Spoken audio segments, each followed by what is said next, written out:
The morning began like so many others in the life of Nathaniel Nate Carter, CEO of one of the most lucrative tech firms in Silicon Valley. His days were meticulously structured, his life a shining testament to discipline and ambition.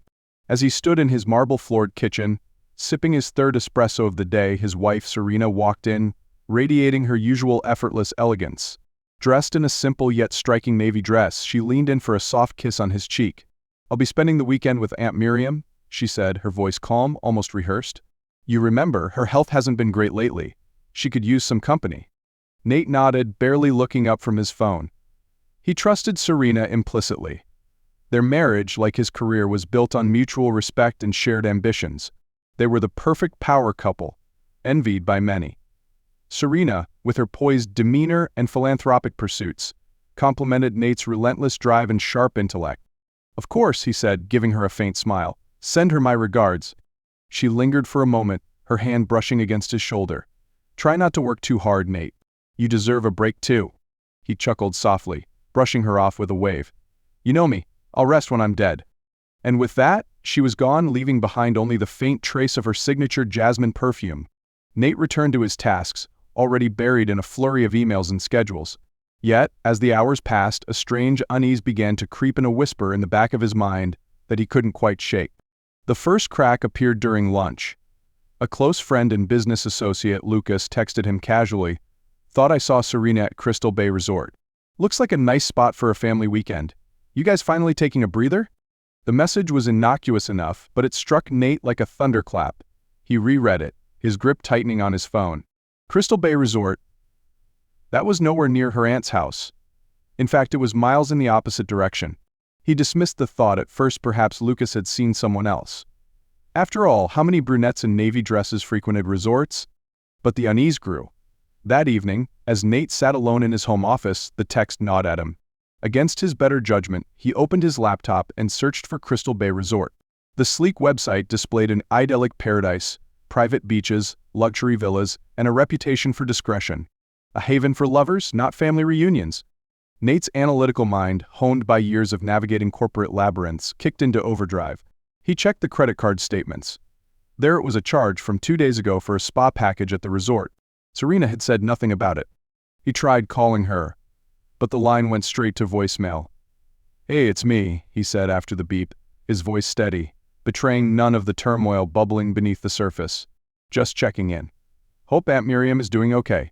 Call me when you get a chance." The call ended, and the silence of the house enveloped him. For the first time in years, Nate felt the faintest tremor of uncertainty. He prided himself on being in control, on seeing through deceit and manipulation in the business world. Yet now, in the sanctity of his home, he found himself grasping at straws. The final push came the next morning when Lucas sent another text. "Thought you might want to see this. Strange coincidence." Attached was a blurry photo taken from a distance, a woman who looked unmistakably like Serena, laughing on a sunlit terrace, a glass of champagne in hand. She wasn't alone. Sitting across from her was a man Nate didn't recognize. Nate's world, meticulously built and maintained, began to tilt. Every detail, every action Serena had taken in the past week, now seemed suspect. He stared at the photo until it burned into his mind, his pulse pounding in his ears. The woman he thought he knew, the woman he trusted above all else, was hiding something. And Nate Carter did not take kindly to being deceived. He grabbed his car keys and left without a word, driving toward the truth that awaited him at Crystal Bay Resort. The drive to Crystal Bay Resort was long, winding, and riddled with unwelcome thoughts. Nate gripped the steering wheel tightly, his knuckles white against the leather. The sound of the car engine hummed in the background, but his mind was a cacophony of doubt, anger, and calculated reasoning. This wasn't just about Serena. It couldn't be. The sudden realization that she might be lying to him about her whereabouts was only the tip of an iceberg he couldn't yet see.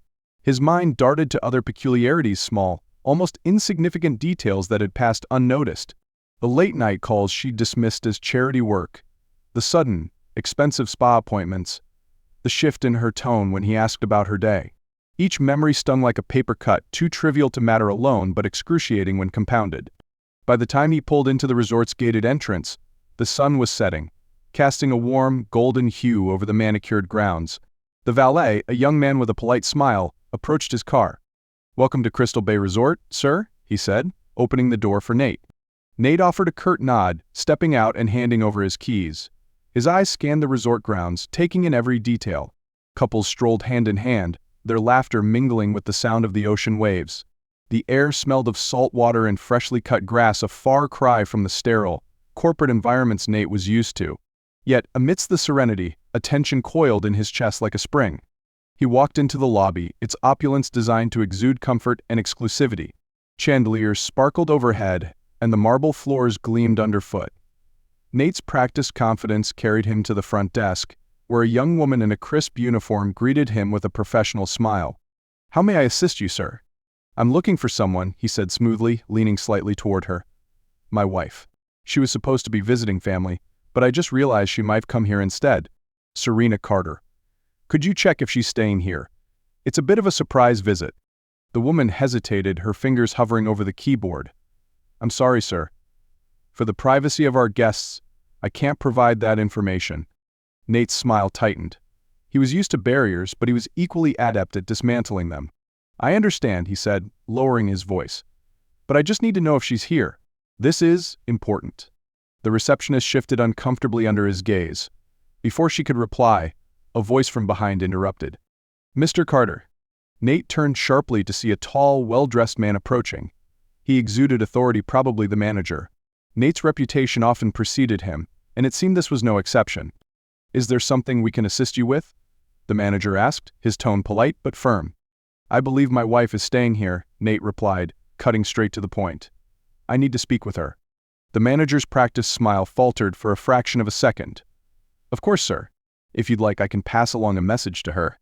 "That won't be necessary," Nate said, his voice hardening. "I'll find her myself." The manager hesitated but seemed to realize arguing with Nate was a losing battle. "Very well, sir.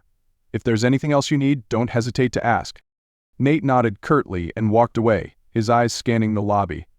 It was a calculated risk. If Serena spotted him first, she might bolt. He needed to catch her off guard. Moving with purpose, he strode toward the resort's outdoor terrace, where he'd seen the photo of Serena and the mystery man. The terrace was bustling with activity. Guests lounged on wicker chairs, sipping cocktails and enjoying the sunset. Nate's sharp gaze darted across the scene, searching for her familiar figure. For a moment he thought he'd made a mistake, that Lucas's text had been a cruel coincidence. But then, near the edge of the terrace, he saw her. Serena. She was seated at a small, private table, her back to him. Her dark hair, which he'd always loved for its soft waves, shimmered in the fading sunlight. Across from her sat the man from the photo, a striking figure with sharp features and a tailored suit that screamed wealth. Nate's breath hitched. The scene was too intimate to misinterpret the laughter, the clink of their glasses, the way Serena leaned forward slightly, her hand grazing the man's wrist. Rage bubbled beneath his skin, but he forced himself to stay calm. He wasn't here to make a scene, he was here for answers. He approached quietly, his footsteps muffled by the thick carpet. As he drew closer, snippets of their conversation reached his ears.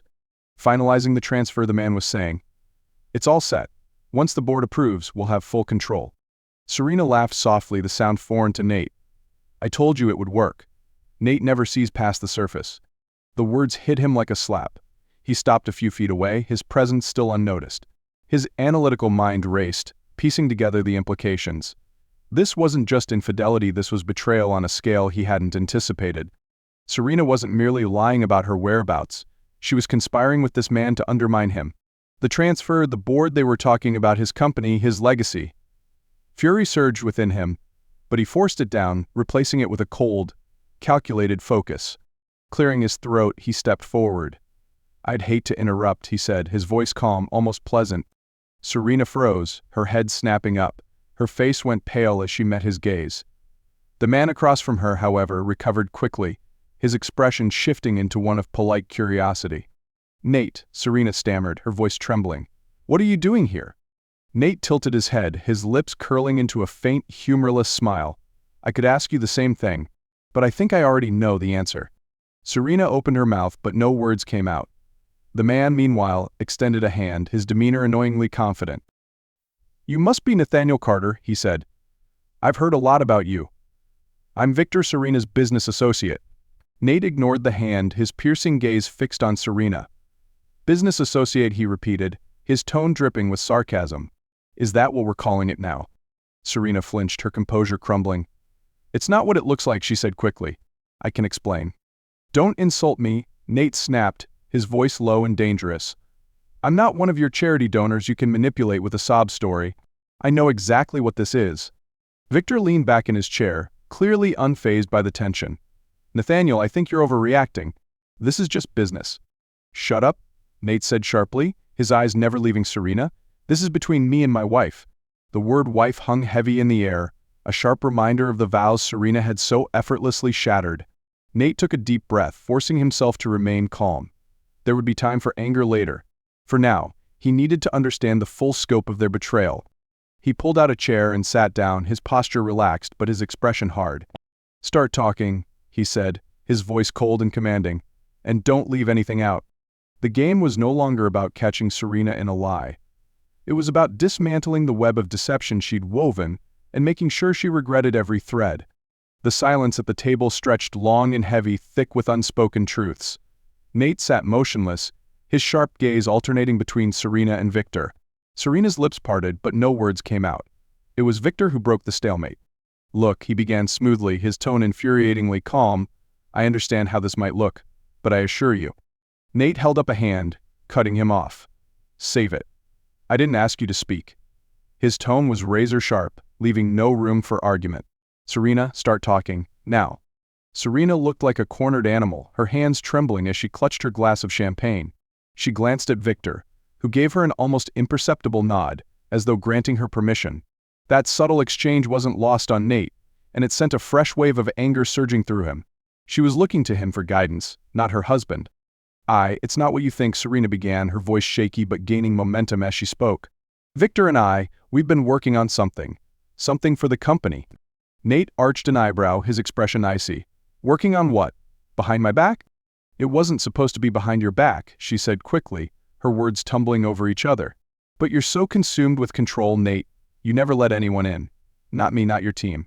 You don't trust anyone? Nate leaned back, folding his arms. So your solution was to sneak around and plot against me. Great logic. It's not plotting, she insisted, her voice rising in desperation. It's fixing what you've refused to see. The board has been unhappy with you for months. Your relentless micromanaging, your refusal to delegate, it's driving the company into the ground. They approached me, Nate. They wanted me to help. Nate blinked, momentarily stunned by the audacity of her claim. The board, he repeated, his voice low and dangerous. You've been conspiring with the board? Victor chose this moment to interject. Nathaniel, this isn't personal. Shut up, Nate growled, his eyes flashing with fury. I'm not finished with her. Victor fell silent, but his expression remained infuriatingly smug, as though he were still the one in control of the situation. Nate turned his attention back to Serena, who was visibly unraveling under his scrutiny. I've built this company from the ground up, he said, his voice laced with venom. I made it what it is. Not you, not the board, me. And now you're telling me you've been scheming with them to undermine everything I've worked for. It's not like that, Serena protested. I was trying to save you. You've been so blinded by your own ambition that you can't see what's happening. The board is ready to push you out, Nate. They were going to do it with or without me. I thought if I worked with them, I could protect your legacy. Nate's laugh was bitter and humorless. My legacy. Don't kid yourself, Serena. This isn't about protecting me. This is about you. You've always wanted more power, more control. And now you've found someone willing to hand it to you. His gaze flicked briefly to Victor, who was sitting back in his chair watching the exchange with unsettling calm. There was something about the man, something slick and calculated, that set Nate's teeth on edge. Victor, Nate said suddenly, his voice like ice. Let me guess you're the one who convinced her to do this, whispering in her ear about how much better off she'd be without me. Victor met his gaze without flinching. Serena is a smart woman, he said, his tone annoyingly even. She didn't need convincing. She saw the truth for herself.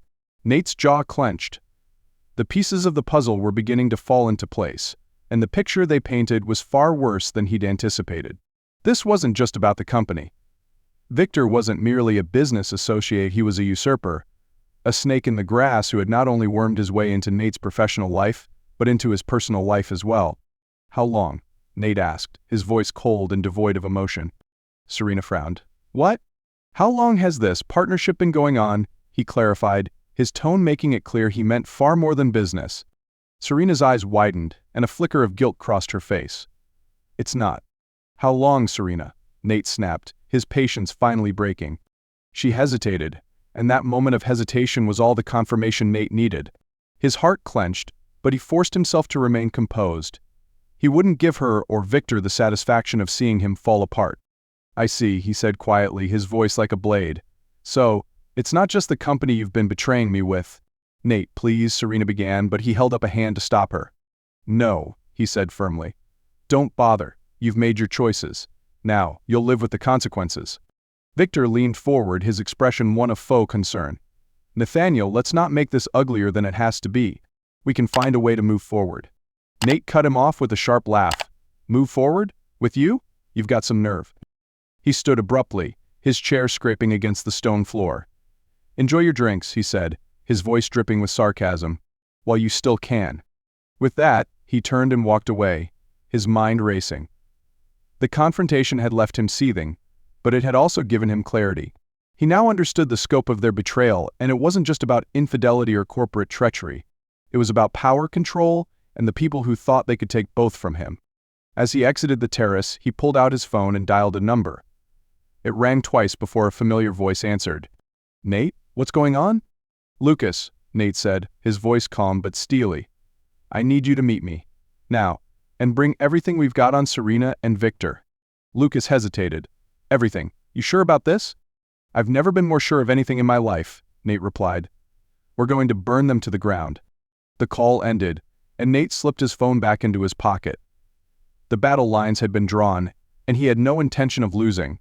Serena and Victor thought they'd outmaneuvered him, but they'd underestimated the lengths he would go to protect what was his. As he walked away from the terrace, the sun dipped below the horizon, casting the resort in shadow. It was a fitting backdrop for what was to come. The fight wasn't over, it was just beginning. Nate sat in a dimly lit corner of a high-rise office, the city's skyline glittering behind him like an expanse of fragmented glass. The weight of Serena's betrayal pressed heavily on his chest, but his resolve had crystallized. He wasn't here to wallow, he was here to plan. His fingers drummed against the edge of the table as he waited, his mind churning through every detail of the confrontation at Crystal Bay Resort. Every word, every glance exchanged between Serena and Victor was a thread in a web he was determined to unravel. The door creaked open, and Lucas entered, a laptop under one arm and a thick folder in the other. He was disheveled, his tie loosened and his hair, slightly mussed, a stark contrast to his usual polished demeanor. "Sorry it took so long," Lucas said, placing the materials on the table. "Had to dig deep for some of this." "Good," Nate said curtly, gesturing for him to sit. "Let's get started." Lucas opened the folder first, spreading a series of documents and photos across the table. "Here's what we've got on Victor," he began, pointing to a photo of the man, impeccably dressed and smug as ever. "His real name is Victor Moreno. He's a corporate consultant, but that's just a polite way of saying he's a glorified grifter. He targets companies in flux, gets close to key players, and engineers hostile takeovers. He's done it twice before, both times leaving the original owners bankrupt and out of the game." Nate's jaw tightened. "And Serena? How deep is she in with him?" Lucas hesitated. "That's where things get murkier. Financially, she's clean, no sudden influx of money, no suspicious accounts.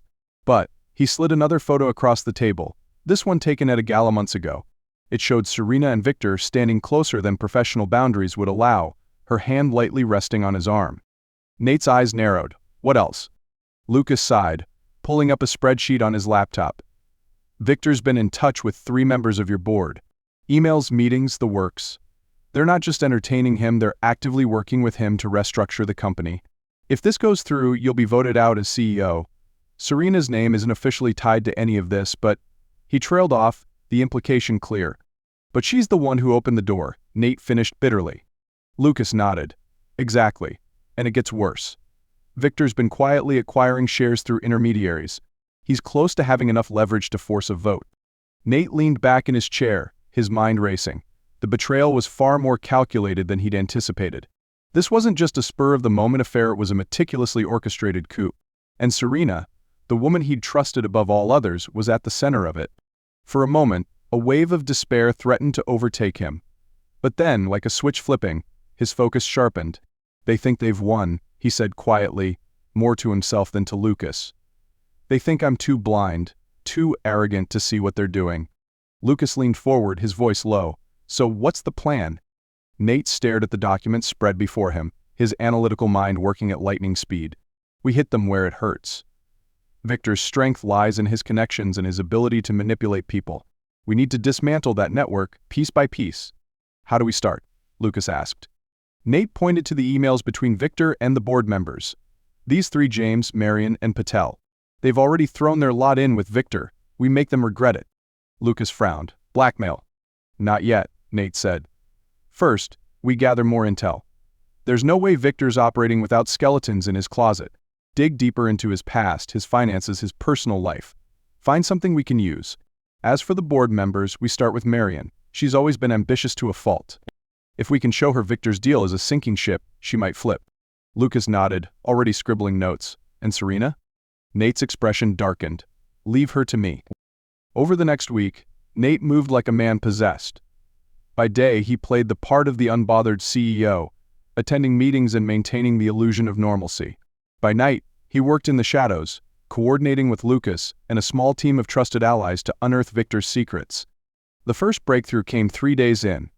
Lucas discovered a series of off-the-books transactions tied to a shell company in Victor's name. The amounts were significant, and the timing coincided with his previous takeovers. He's skimming, Lucas explained, setting up these shell companies to funnel money out of the businesses he targets. It's not illegal yet, but it's shady enough to raise questions. Good, Nate said. Keep digging. If we can prove he's been embezzling, we can use it to undermine his credibility with the board. Next, they turned their attention to the board members. Marion was their first target, just as Nate had planned. Lucas managed to obtain a copy of a contract Victor had presented to her, a contract that promised her a significant bonus in exchange for her vote. It was enough to sow doubt in her mind. A carefully worded conversation from Nate about loyalty and long-term consequences was enough to push her to reconsider her allegiance. With Marion wavering, Nate shifted his focus to Serena. He'd been avoiding direct contact with her since the confrontation at the resort, letting her stew in uncertainty. When he finally called her, his tone was measured, almost detached. We need to talk, he said. Come to the house tonight. Serena hesitated. Nate, Don't, he interrupted. Just be here. When she arrived, she looked more composed than he'd expected, but her eyes betrayed her nerves. They sat across from each other in the living room, the space between them vast and unbridgeable. I know everything, Nate said simply. About Victor. About the board. About you. Serena's mask cracked, but she quickly composed herself. Nate, Don't lie to me, he cut her off, his voice cold. Not anymore. I want the truth. She hesitated, then began to speak, her words tumbling out in a rush. She claimed she'd been manipulated, that Victor had promised her things: security, freedom, a chance to be seen as more than just Nate Carter's wife. She painted herself as a victim, but Nate wasn't buying it. You had a choice, he said when she finished. You chose to betray me. And now, you're going to live with the consequences. Serena's eyes filled with tears. But Nate felt no sympathy. He'd given her everything, and she'd thrown it away. The final blow came 2 days later. Lucas uncovered definitive proof of Victor's embezzlement, along with incriminating evidence tying him to several questionable dealings. Nate called an emergency board meeting, presenting the information with clinical precision. Victor, blindsided, tried to defend himself, but the evidence was damning. The board voted unanimously to sever all ties with Victor and reaffirm Nate's position as CEO. Marion and the others, sensing the tides had turned, scrambled to align themselves with Nate once more. Victor's downfall was swift and brutal. His reputation was in tatters, his connections severed, and his carefully constructed empire crumbled. As for Serena, Nate served her with divorce papers the same day, making it clear there was no room for reconciliation.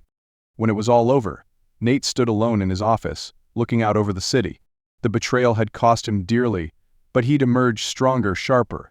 He wasn't just a survivor, he was a strategist, a force to be reckoned with. And if there were still shadows lingering in the corners of his life, he was ready for them. After all, he'd learned the hard way that trust was a luxury he could no longer afford. The fallout from Victor's downfall was swift and merciless. Within days, news of his disgrace rippled through the business world. Articles painted him as a fraud, his once pristine image tarnished beyond repair. Those who had once fawned over him now distanced themselves, eager to avoid the stain of his reputation. Victor had built his success on manipulation and deceit, and now it was all crumbling beneath him. For Nate, the victory was bittersweet. He had succeeded in dismantling the web of lies spun around him, but the cost had been high. The betrayal had carved deep scars, leaving him questioning the very foundation of his life. Despite reclaiming control of his company and removing Victor's influence, the damage lingered, a constant reminder that even the most carefully constructed lives could unravel in an instant. One evening, as the city lights twinkled beyond his office window, Nate sat alone, his thoughts heavy. The papers for the divorce were finalized. Serena was gone from his life, her departure marked by a cold, sterile transaction that seemed fitting for the woman she had become. Yet, even now, he couldn't shake the memories of who she had once been, the laughter they'd shared, the plans they'd made, the trust he'd foolishly placed in her. He wasn't naive. He knew people changed, but Serena's transformation still haunted him. Was it ambition that had driven her to betray him, or had she been broken long before Victor entered the picture? Nate didn't have the answers, and he doubted he ever would. The sound of a knock broke his reverie. Lucas entered, his expression guarded. "Got a minute?" "Always," Nate replied, gesturing for him to sit. Lucas placed a folder on the desk, his movements deliberate. "We found something else," he said. "Something you need to see." Nate opened the folder, his eyes scanning the documents within. What he saw made his blood run cold. Bank transfers, hidden accounts, and correspondence between Serena and Victor, evidence of a much deeper conspiracy. It wasn't just about the company. They had been siphoning funds for months, funneling them into offshore accounts. The amount was staggering. "They were planning to vanish," Lucas said, his voice grim. "Once Victor secured control of the company, they would have cashed out and disappeared." Nate's jaw tightened as he processed the information. The betrayal had been more calculated than he'd imagined. Serena hadn't just sought power, she'd planned to obliterate him entirely, leaving him with nothing. "Have the authorities seen this?" Nate asked, his voice steady despite the storm brewing inside him. "Not yet," Lucas replied. "I wanted to run it by you first." Nate closed the folder, leaning back in his chair. "Send it to them," he said after a moment. "Every last piece. Let them deal with it." Lucas nodded. "And Serena?" Nate hesitated. Part of him wanted to let her face the full weight of her actions. She deserved it. But another part of him, a quieter, more conflicted side, felt an odd sense of pity. For all her schemes, Serena was about to lose everything. "Let the authorities handle it," he said finally. She made her choice. The next morning, Nate arrived at the office to find the board waiting for him. Marion approached him first, her expression a mixture of relief and contrition. "Nate," she began, her voice faltering, "I owe you an apology. I was wrong to trust Victor. I see that now." Nate studied her for a moment before nodding. "What's done is done," he said. "What matters now is moving forward. Together."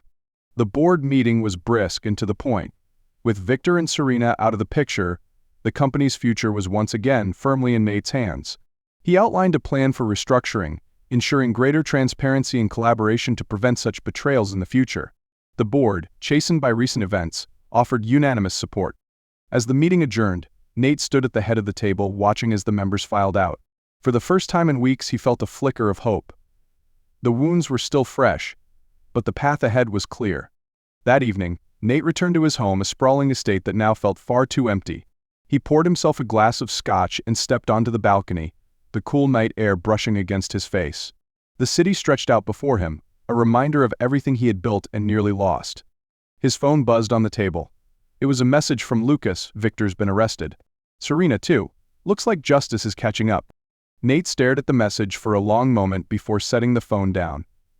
There was no satisfaction in it, only a quiet sense of finality. Justice might have been served, but it couldn't erase the betrayal, nor could it restore what had been lost. He took a sip of his scotch, his gaze fixed on the horizon. The betrayal had changed him, but it hadn't broken him. If anything, it had forged him into something stronger, sharper. He had learned to see through masks, to question loyalties, to protect what mattered most. As the night deepened, Nate made a silent vow. He would rebuild not just his company but his life. He would surround himself with people he could trust, people who earned their place in his world, and he would never again allow himself to be blindsided. The past was a lesson. The future was his to shape. And for the first time in a long time, Nate felt ready to face it.